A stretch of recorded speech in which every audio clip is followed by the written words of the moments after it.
رسول اللہ صلی اللہ علیہ وسلم نے فرمایا افضل الصیام بعد رمضان صیام شہر اللہ المحرم، رمضان کے بعد سب سے افضل روزے وہ محرم کے روزے ہیں۔ اس حدیث کو یوں سمجھیں، اس پر کئی سوال پیدا ہوتے ہیں۔ مثلا پچھلے مہینے کا روزہ 9 جو تھا اس کا عرفات کا روزہ، اس کے بارے میں فرمایا کہ وہ 2 سال کے گناہ معاف ہوتے ہیں، اور اس مہینے کے بارے میں فرما دیا کہ یہ سارے رمضان کے بعد سب سے افضل روزے ہیں، تو پھر تو یہ ذی الحجہ سے بھی افضل ہوئے۔ تو ذی الحجہ والے بارے میں تو یہ کہا تھا 2 سال کے گناہ معاف ہوتے ہیں، اس کے بارے میں کہا 1 سال کا ہوتا ہے، تو یہ اس حساب سے یہ اس سے بھی افضل ہے، اس حساب سے وہ افضل ہے۔ تو اس کو اچھی طرح سمجھ لیں۔ ایک فضیلت ہوتی ہے اللہ تعالیٰ نام لے کر فضیلت دے دیتا ہے، جیسے ناقۃ اللہ و سقیاہا، اللہ کی اونٹنیاں تو سب اللہ کی ہیں، مگر اس اونٹنی کی فضیلت بیان کرنے کے لیے ناقۃ اللہ کہہ دیا۔ بیت اللہ، کعبۃ اللہ، مسجد حرام کو بیت اللہ کہا جاتا ہے، رب ھذا البیت، تو سارے مسجدیں ہی اللہ کے گھر ہیں، لیکن اس کو خصوصی فضیلت دینے کے لیے اس کو بیت اللہ کہا جاتا ہے۔ اسی طرح سارے مہینے اللہ کے ہیں، لیکن محرم کو خصوصیت دینے کے لیے اللہ نے کہا شہر اللہ المحرم، اللہ کا مہینہ محرم۔ دوسری بات یہ کہ ایک ہوتی انفرادی خصوصیت، ایک ہوتی اجتماعی خصوصیت۔ مثلا ہم کہتے ہیں کہ مرد عورتوں پر حاکم ہے، الرجال قوامون علی النساء، ہم کہتے ہیں مرد عورت سے مضبوط ہوتے ہیں، بات تو درست ہے، لیکن کوئی عورت کسی مرد سے زیادہ مضبوط بھی ہو سکتی ہے۔ انفرادی اور بات ہے، اجتماعی طور پر مرد عورتوں سے مضبوط ہوتے ہیں، یہ بات درست ہے، لیکن انفرادی طور پر کوئی عورت کسی مرد سے زیادہ مضبوط بھی ہو سکتی۔ تو اسی طرح بحیثیت مہینہ رمضان کا کے بعد سب سے افضل روزے وہ محرم کے ہیں، لیکن انفرادی طور پر عرفات کے دن کا روزہ وہ زیادہ افضل ہے، انفرادی حیثیت سے وہ افضل ہے، اور بطور مہینہ وہ محرم کا مہینہ روزے کے حساب سے رمضان کے بعد سارے مہینوں سے افضل ہے۔ تو ہمیں اس مہینے کے زیادہ روزے رکھنے چاہیے۔ اچھا، پھر بعض فضیلتیں عمل کے حساب سے ہوتی ہیں اور بعض قول کے حساب سے ہوتی ہیں۔ قول کے حساب سے رسول اللہ صلی اللہ علیہ وسلم نے فرمایا جو جمعے کی رات کو فوت ہو جاتا ہے، یہ جمعے والے دن، جمعے کی پچھلی رات یا جمعے والے دن فوت ہوتا ہے، اللہ اس کا قبر کا حساب معاف کر دیتا ہے۔ مسند احمد میں من مات یوم الجمعہ ولیلۃ الجمعہ وقاہ اللہ فتنۃ القبر، یہ قول کے حساب سے دن فوت ہونے کے لیے افضل ہے، اور عمل کے حساب سے پیر کا دن افضل ہے۔ نہیں سمجھے؟ آپ پیر والے دن فوت ہوئے، پیر والے دن پیدا ہوئے، پیر والے دن فوت ہوئے، تو عمل کے حساب سے وہ دن افضل ہے، قول کے حساب سے یہ دن افضل ہے۔ اور باقاعدہ اس پر محدثین نے بحث کی ہے کہ اگر مطلق طور پر جمعہ اور اس کی رات افضل ہوتی تو اللہ تعالیٰ اپنے نبی کے لیے اس دن کو پسند کرتا صلی اللہ علیہ وسلم۔ تو عمل کے حساب سے نبی صلی اللہ علیہ وسلم نے زیادہ روزے شعبان کے رکھے، ایک آدھ افطار کیا ہے، باقی سارے شعبان کے روزے رکھے ہیں آپ نے۔ عمل کے حساب سے روزوں میں شعبان افضل ہے، اور قول کے حساب سے محرم کا مہینہ افضل ہے۔ اس لیے فرمایا کہ سارے سال میں رمضان کے بعد سب سے افضل روزے کس کے ہیں؟ محرم کے روزے۔ تو ہمیں اس کے زیادہ روزے رکھنے چاہیے۔ خصوصاً فرمایا کہ جو صیام یوم عاشوراء، عاشورے کے دن کا روزہ، وہ مجھے امید ہے کہ اللہ تعالیٰ اس سے 1 سال کے گناہ معاف کر دے۔ میں نے شاید پہلے بھی بتایا تھا آپ کو کہ جس سال کے روز اس دن نے، اس محرم کے روزے نے جس سال کے گناہ معاف کرنے ہیں، وہ تو ہم عرفہ کے دن سے ہی معاف کروا چکے ہیں، کیونکہ وہ پچھلے سال کے بھی معاف ہیں، اگلے کے بھی معاف ہیں، تو اس دن سے مزید معافی ہو جائے گی۔ اور جس نے 6 شوال کے روزے رکھے تھے اس کے بھی سارے سال کے روزے ہو گئے تھے۔ تو یہ اللہ تعالیٰ کی رحمتیں ہیں جن کو ڈبل ٹرپل کیا جاتا ہے تاکہ پکڑائی نہ دے، تاکہ بندہ پکڑائی نہ دے۔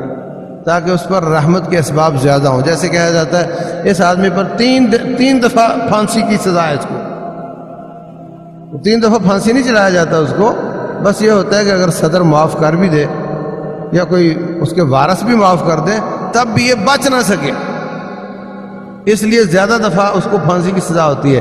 تو اسی طرح ہم شعبان کے یہ شوال کے 6 رکھ کر بھی اللہ کی رحمت حاصل کرتے ہیں، اور ہم ذی الحجہ میں عرفات کا روزہ رکھ کر بھی اللہ کی رحمتیں حاصل کرتے ہیں، گناہ معاف کرواتے ہیں، اور ہم محرم کا روزہ رکھ کر بھی اللہ سے گناہ معاف کرواتے ہیں تاکہ ہماری پکڑائی کے چانس کم از کم ہو جائے، اللہ کی رحمت ہمیں زیادہ سے زیادہ ملے.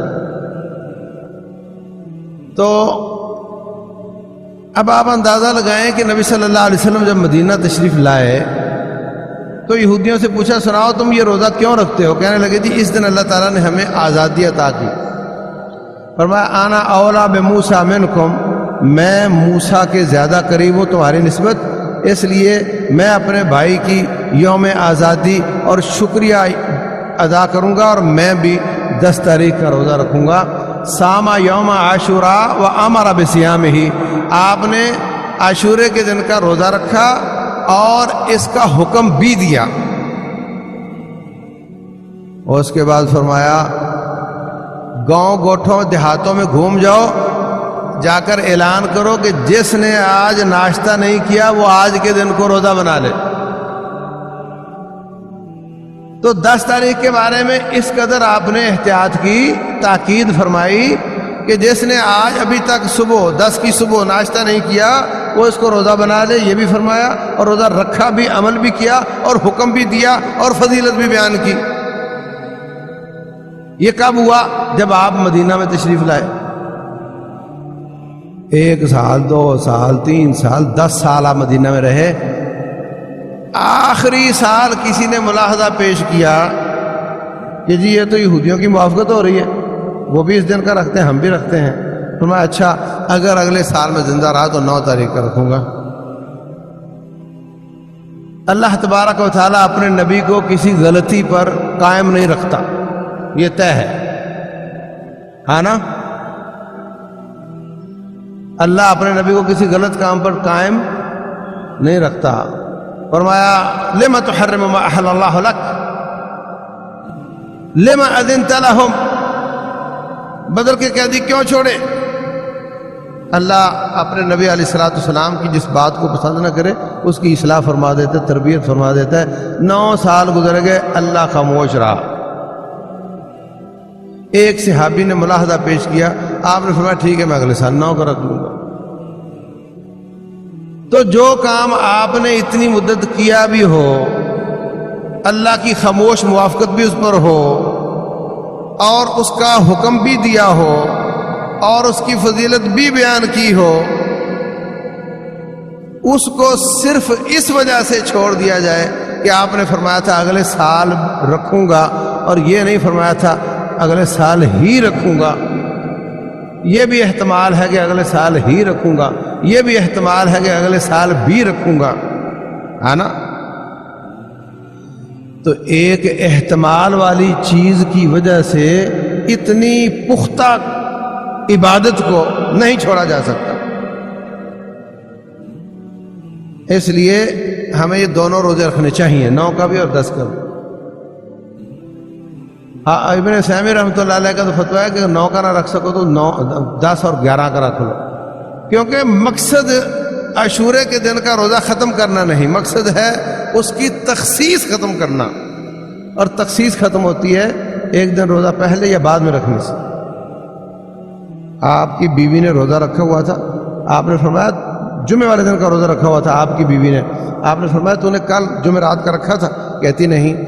اگلے دن ہفتے کا رکھو گی؟